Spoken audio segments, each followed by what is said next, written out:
Саламатсыздар ма, құрметті оқушылар, сіздермен бірге Нұрсұлтан ағайларыңыз проф. Нұрсұлтан физика онлайн курсы және бізде бүгін қонақта Береке, яғни Береке мырза қазіргі таңда біздің 11 сынып оқушымыз, және бір айдан кейін 11 сыныпты бітіреді.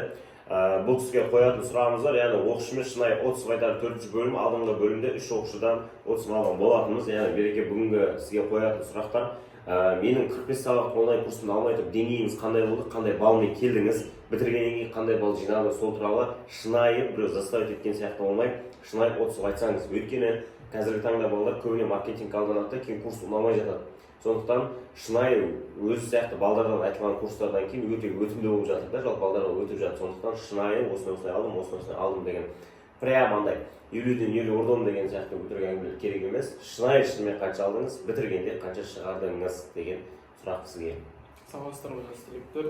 Мен осы профессионалдық сабағынан бұрын өзім 12-13 жинап жүрген едім. Сол 45 сағатты көріп болғаннан кейін 39-38 жинайтын деңгейге жеттім.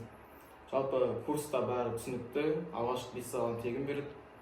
Қалған сабақтарын өзіңе сатып аласың. Ұнамаса басқа курстарды қарауға болады. Жақсы. Сондықтан курс несімен ұнады сізге? Андай платформасы ұнады ма, әлде түсіндіру ұнады ма, қайсы жағынан көбірек ұнады өзіңе? Алғашқы 5 сабақ тегін алғаннан кейін не үшін сатып аламын деген шешімге келдім? Алғашқы 5 сабақта бәрі түсінікті, физиканы 0-ден бастап полный түсіндіру тілі ұнады ғой сондай. Баға жағы қалай болды? Баға жағы жақсы, қолжетімді баға. Қолжетімді баға.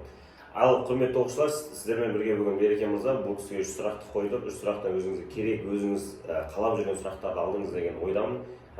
Курс таңдайтын кезде ешқандай қателеспеңіз, және курстан ешқандай қателеспей, алдағы ұлттық бірыңғай тестке сіздерге сәттілік.